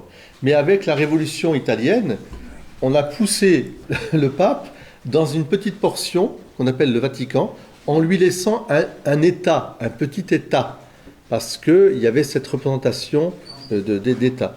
En fait, il est toujours l'évêque de Rome, et en même temps, par sa fonction de pétrinien, d'être siège apostolique, il est vraiment l'évêque universel, c'est-à-dire il est le pape, c'est-à-dire qu'il confirme ses frères dans la foi. Il les confirme. C'est pour ça qu'actuellement, par exemple, je prends l'exemple du synode, de la marche synodale. Vous savez qu'il y a énormément de soubresauts, notamment chez nos voisins allemands, énormément de tensions, et le pape, en fait, est le garant d'unité. Donc, il va prendre à bras-le-corps ces soubresauts de l'Église en Allemagne pour discerner ce qui est vraiment facteur d'unité et ce qui, au contraire, pourrait faire glisser l'Église allemande dans une Église justement allemande. Vous voyez ? Avec des revendications qui sont trop liées à des histoires qui ne sont plus... voilà, c'est l'Église universelle. Il est obligé de penser sur l'universalité de l'Église. Vous voyez ? Hein ? Voilà. Donc, laissons c'est le soin au pape, c'est sa fonction, et puis de faire son boulot. Voilà. Ça devient embêtant quand le pape, quand c'est arrivé dans l'histoire, Oui. se comporte très mal. Ah bah oui. L'Église, là, qu'est-ce qu'elle fait? Elle suit. Ça dépend ce quoi. Si elle le suit dans ses péchés, non. Elle ne doit pas le suivre. Mais est-ce que le pape... ce qu'il vous dit, mais pas ce qu'il faut. Non, mais moi je vous redis, le pape, assisté par l'Esprit Saint, ne se trompe pas sur la foi et les mœurs. Là où il peut se tromper, c'est sur sa réaction au temps présent, sur des affaires courantes. Hein? Par exemple, moi, quand je vois, je parle, ça c'est à titre privatif, quand je vois la réaction du pape actuel face au monde traditionnaliste, je suis un peu surpris de la violence, de l'interdiction, etc., qui est faite là où son prédécesseur avait mis de la paix. Bon, mais c'est lié à son tempérament et il l'explique en disant qu'il a été agressé aux États-Unis par des courants, etc. Et on sent que, c'est parti. C'est pas un acte de magistère, hein, c'est un acte disciplinaire. Parce qu'il dit, attention, on est en train de mettre à danger, etc. Nous, en France, on ne le voyait pas comme ça du tout. Ça fait 40 ans qu'on était sortis de cette histoire et que ça a commencé à... Et là, bon, mais sur la foi et les mœurs, il ne nous met pas en danger, vous voyez. Simplement, je souffre un peu de sa réaction. Mais sur le plan politique, par exemple, ah bah oui. Ça, c'est autre chose. La papauté a eu quand même une certaine sympathie pour le nazisme. C'est vrai. Non. Ça, alors là, c'est faux, absolument faux. Non, le pape est le premier à avoir sorti l'encyclique contre le nazisme. Mit Benninger Sorge, c'est Pie XI, écrit par Pie XII d'ailleurs, parce que c'est Pie XII qui était le secrétaire, qui est le grand théologien. Sur le communisme, pareil. Non, le pape Pie XII a protégé les juifs de Rome. Le grand rabbin de Rome, tellement été soutenu qu'il est devenu catholique. Hein.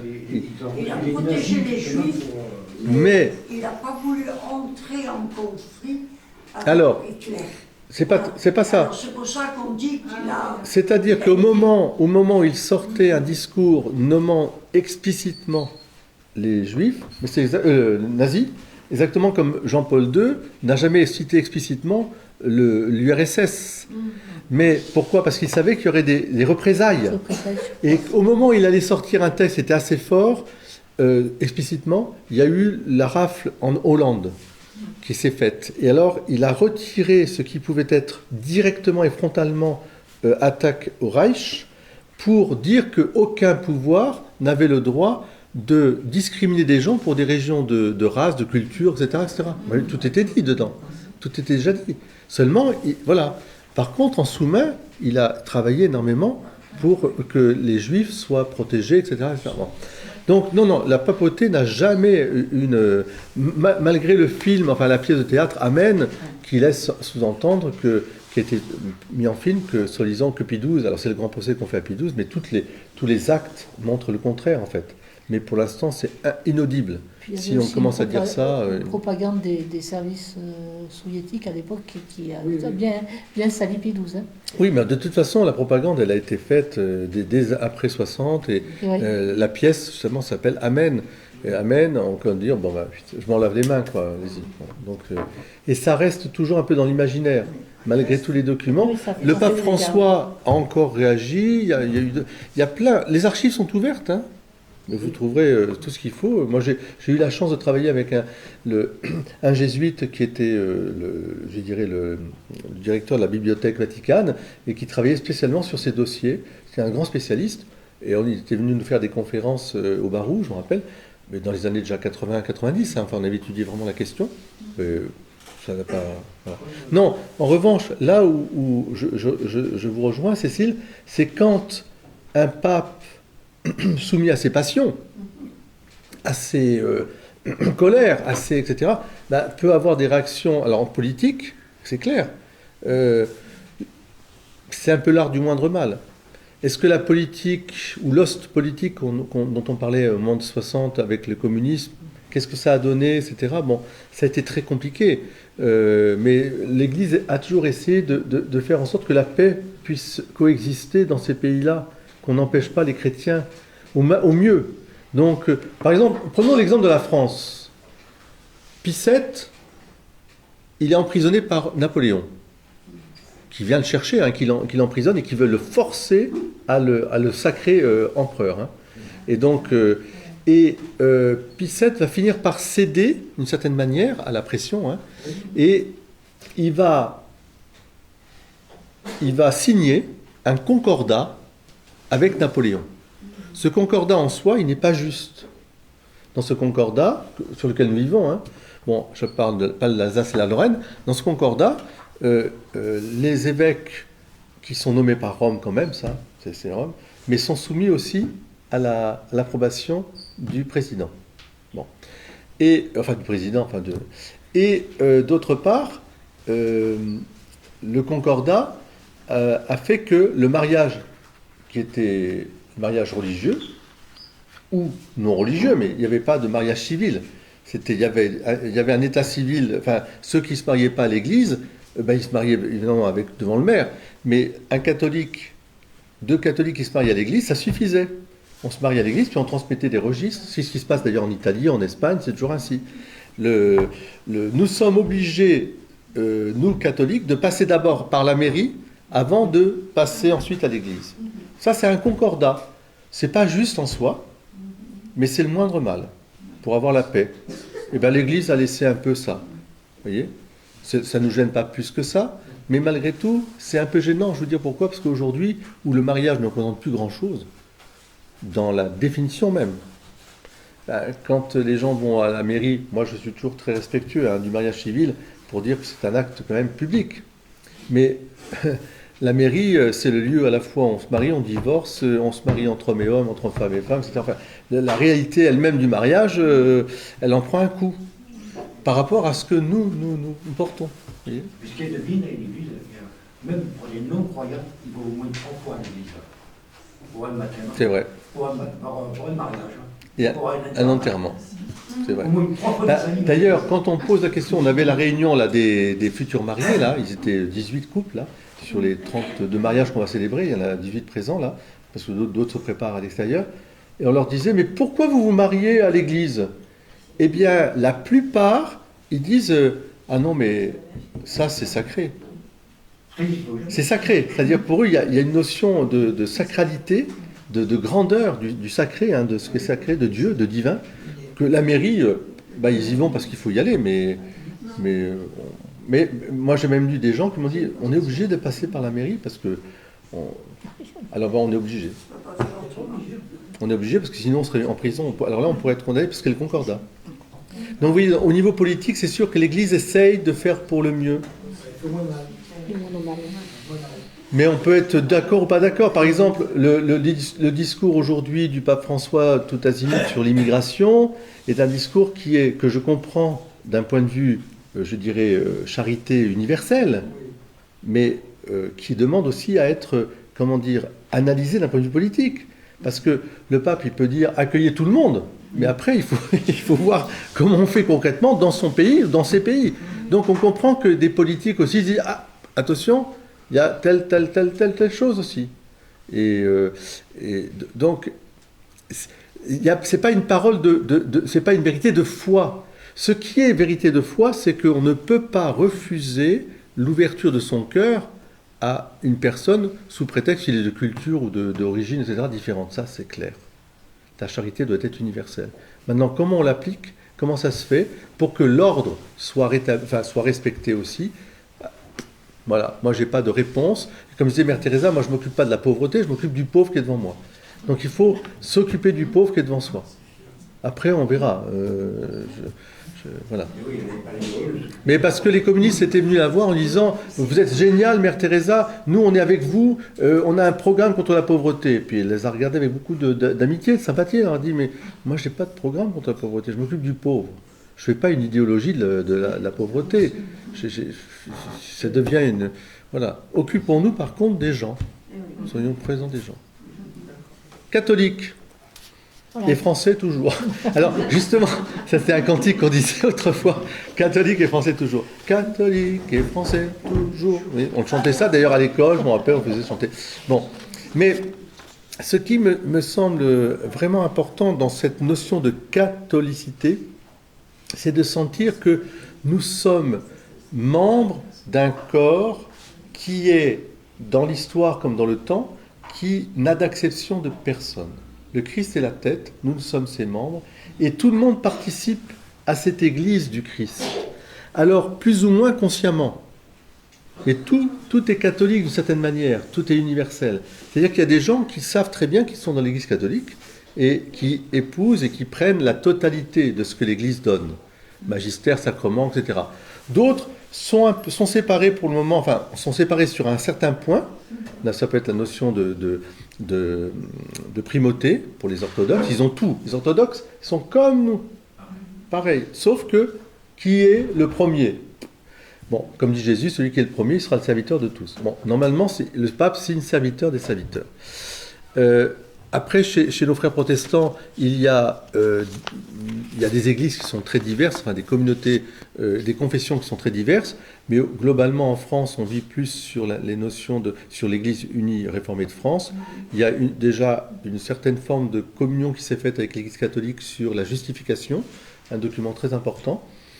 Et on peut espérer que le dialogue œcuménique qui se fait par la prière soit un dialogue aussi de service, dans la communion aussi, dans l'entraide, hein, la vie, l'amitié, et tout cela ne peut que produire de bons fruits à un moment ou à un autre. Et bon, ça prendra du temps, parce que c'est comme ça, les blessures ou les séparations, ben, il faut pour réunir, c'est plus difficile. Et après, je vous disais, la catholicité, elle englobe aussi tout ce qu'il y a de bon dans les autres religions, où l'Église voit la présence du Christ dans ce qu'on appelle les semences du Verbe, les semina verbi. C'est-à-dire que, par exemple, ceux qui croient au Dieu, au grand esprit, au grand tout, ben, il y a déjà un Dieu qui est là. Hein, et comme dit Paul, aux nobles grecs, il leur dit, vous qui avez élevé un autel au Dieu inconnu, eh bien, moi, je viens vous dire qui est ce Dieu inconnu. Je respecte cette tradition, vous voyez. Mais en même temps, j'apporte, je dis ce que je vis. Donc, il y a des cercles, ce que le Lumen Gentium dans le Concile Vatican II a appelé les cercles un peu concentriques autour du Christ. Tout est christocentré, en fait. L'univers, le ciel, tout. Puisque tout a été créé à l'image de ressemblance du Christ, en fait. Mais on le sait plus ou moins. Voilà. Mais personne n'est, je dirais, écarté. Et Dieu va rejoindre tous ces cercles à un moment ou à un autre. Parce que ça va passer par la conscience, le cœur profond des uns et des autres. Seulement, évidemment, il y a aussi des combats, il y a aussi des choses. Voilà. Il ne faut pas, comme je disais aussi, mésestimer l'influence du diable qui peut aussi obscurcir l'intelligence et affaiblir la volonté. Mais c'est vrai pour chacune et chacun d'entre nous. Donc c'est une belle définition de la catholicité. Tu voudrais rajouter quelque chose ? Rien, vous avez parlé du dialogue œcuménique, donc je pense que c'est bon. Puis ne pas oublier les saints aussi, qui sont la preuve que le Christ continue à agir au sein de l'Église. Il y a des saints dans toutes les générations. Hein. Voilà. Partout. Donc bon, vous aurez toujours des gens pour vous dire que le saint, il y a un argument psychologique, vous voyez, qui est sous-jacent pour qu'il puisse avoir un comportement comme ça, vous voyez. Vous aurez ceux qui vous diront non mais les saints ça n'existe pas. Mais bon, nous on sait quand même que ce sont des exemples qui nous ont été donnés, que nous voyons. Hein. Il y en a on nous en donne, le Christ nous en donne. Pour nous guider. Il faut voir le dernier aspect, c'est que en fait tout ça, ça nous est donné pour aller vers Dieu, pour notre salut. c'est un combat. Hein. C'est comme ça que l'Église nous aide à mener le combat aussi, le combat spirituel. Parce que c'est pas facile, tous les jours. Et si on n'avait pas l'Église pour nous dire, voilà, là t'es dans les clous, ou là t'es pas dans les clous, ben, des fois, on serait quand même... On serait hors les clous. Je pense qu'on serait surtout hors les clous, oui. Il n'y a qu'à voir actuellement, hein, pas mal hors les clous. Donc voilà. Donc c'est un combat qui doit être mené à son terme pour chacun d'entre nous. Il y a pas mal de gens qui sont non-croyants qui sont formidables. Ah, mais j'ai pas dit le contraire. C'est ça qui est beau. Oui, non, mais ça, j'ai pas dit le contraire, mais ça veut pas dire pour autant que. Enfin, il y a quand même une aide pour nous, quand même, pour mener le combat. C'est pas, je veux dire, c'est pas horizontal seulement. Ah ben bien sûr. Bien sûr. Mais oui, mais. Dans l'entraide qui donne énormément de Mais c'est évident. Mais là, Mais ils encore ont une hérité du christianisme quand même. Hein. C'est-à-dire, Oui. c'est-à-dire, en fait, la grâce de Dieu travaille toutes les âmes. Elle passe par le cœur de chacun, elle passe par notre cœur. Le Christ, en fait, passe par le cœur de chacun, chacune. Après, nous, la grâce que nous avons, c'est gratuit, c'est que nous sommes nés dans une église où on a un enseignement, on a des moyens, on a des exemples qui nous poussent à ça, qui nous sont des... Les autres personnes, ça va être par rapport à l'éducation, ce qu'ils ont reçu, etc. Et puis ils vont faire un choix aussi de vie entre le bien et le mal, hein, ils vont choisir, et Dieu les pousse aussi. Je voudrais insister sur deux choses pour conclure, c'est que le mot catholique, l'Église catholique, n'est pas lié encore une fois, enfin plutôt, il faut le prendre dans son acception plénière. Catholique, c'est universel, c'est-à-dire que ce n'est pas lié, je vous ai dit, j'ai commencé par vous dire, attention, l'Église qui est à Rome, bien sûr, c'est le siège du pape. On est d'accord. Donc, il est l'évêque de Rome, et dans ce sens-là, il est l'évêque d'une église latine. D'accord ? Mais il est le pape de l'église universelle. C'est-à-dire qu'il a deux poumons, oriental et occidental. Donc, là où il célèbre dans la liturgie occidentale, latine.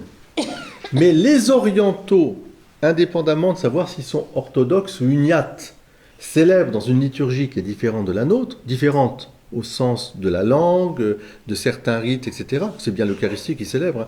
Moi, j'ai célébré il n'y a pas longtemps une liturgie grecque melkite uniate, donc des catholiques qui sont rattachés au Saint-Siège, mais en grec, la liturgie en fait de Saint Jean Chrysostome. Et donc, ils ont la même liturgie que nous. Vous voyez ce que je veux dire par là, c'est que même les orthodoxes, ils ont la même liturgie que nous. Ils ont la même Bible, ils ont les mêmes sacrements.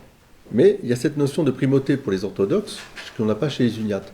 Donc autrement dit, quand moi je parle de catholique, d'Église catholique, je ne veux pas l'enfermer dans une acception latine. Parce qu'eux, ils peuvent se marier.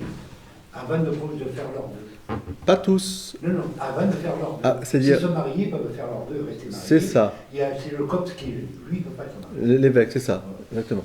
Mais ce qui fait faire très attention, c'est que tout en étant, bien sûr, moi je suis de l'église latine, je respire aussi, je dois respirer avec les deux poumons. C'est-à-dire je dois considérer l'église d'Orient comme faisant partie de l'église. Voilà. Parce que, même s'il y a des us et coutumes qui sont différents. Par exemple, un pope, il va porter la barbe. Bon, s'il n'a pas de barbe, il est considéré comme... c'est pas bon, quoi. Les orientaux considèrent que les Romains, qui étaient imberbes, c'était efféminé. Bon, voilà. Et vice-versa. Pour un Romain, un barbu, c'était un barbare. Bon, donc, vous voyez, c'est tout... Ça vient de là, Ah oui, ça vient de là. Mais ça a pu donner naissance à des conflits stupides. C'est pour ça qu'il faut toujours redire que la religion n'est pas une affaire de vêtements, ni de nourriture, ni de... etc. Elle s'inculture partout. Elle doit s'inculturer partout. Moi, j'ai été frappé quand j'ai voulu comprendre les deux religions. Je me dis, mais c'est une aberration, il n'y a rien qui les sépare. Ben oui, en soi, non. Il n'y a rien qui les sépare. Non. Après, ce que disait Laure est très clair, c'est que si vous regardez, si vous regardez bien, la tentation qui peut nous arriver à nous, attention, hein, c'est de laisser l'Église embrigadée par un pays ou par un pouvoir. Mais force est de constater que dans les églises autres que l'Église catholique, alors là je prends l'Église catholique unie, le pape que je vois, etc., il y a quand même des églises très locales. Ce sont des églises très patriotiques, on va dire. Alors, même chez les Arméniens, par exemple, moi je les côtoie pas mal, on est arménien avant d'être toute chose. Et quand ils rebaptisent, vous voyez, rien que ça. Dans l'église arménienne, ils rebaptisent. C'est-à-dire que la personne, elle arrive, ben, tu étais baptisé, protestant catholique, on te rebaptise, et puis tu deviens, là je l'ai assisté, hein, c'était tellement drôle, mais c'était choquant. Tu es une Allemande arménienne maintenant. Mais je dis, il y a un truc qui ne va pas quand même. On est ou chrétien ou on n'est pas chrétien, je ne comprends pas. Donc ils l'ont rebaptisée, et puis pour pouvoir la remarier, enfin c'était un peu compliqué. Et je trouve que là, il y a quelque chose qui est plus juste. C'est trop lié à un pays, on va dire. Avec tout le respect que j'ai pour l'Arménie, attention. Hein. Mais l'Église catholique, c'est autre chose. Catholique, je suis étranger nulle part. Les orthodoxes sont bien imbriqués quand même dans l'État. Et bien voilà, le problème de l'orthodoxie, c'est qu'on le voit, puisque regardez ce qui se passe en Ukraine et en Russie. Les deux peuples ne peuvent pas se voir en batture. Je ne parle même pas des Grecs, de l'Église grecque par rapport à Constantinople et par rapport à la Russie, puisque aujourd'hui, c'est le patriarcat de Russie qui voudrait avoir une certaine forme de primauté dans l'orthodoxie. C'est très compliqué. Et c'est très lié au pouvoir. Mais ça ne veut pas dire que nous, on n'a pas eu la tentation. Hein. La tentation est toujours là. Il y a eu des inclusions, on peut dire, politiques, même en 60... Enfin, l'Église italienne, malheureusement, avec la démocratie chrétienne, enfin, il y a eu plein de problèmes qui sont liés en Italie. Il faut vraiment... La séparation des papes ici. Oui, la séparation des papes des Alliés. Alors, l'Église est une... sainte, catholique. Et la prochaine fois, nous verrons. Et dans un mois, on verra l'apostolicité de l'Église. Apostolos, celui qui est appelé, et celui qui est envoyé, donc c'est les apôtres. Hein. Elle est fondée sur les apôtres. Donc il y a une notion très importante. Alors là, une notion, j'anticipe, mais une notion qui nous relie à la tradition juive de généalogie. Et pas de chair, mais d'esprit. Généalogie. Donc, pour remonter aux apôtres. C'est quoi le mot en grec, rassemblement? Ecclésia. Église. Voilà, église. Église. Ouais, c'est ça, ouais, c'est ça. Le rassemblement. Rassemblement, comme les chrétiens se rassemblent. C'est ça. Voilà, c'est ça. Voilà. Merci à vous. Bonne Donc, ce sera le 2 avril. Bon après-midi. Le 2 avril. Le 2, merci. Voilà. Merci Laure.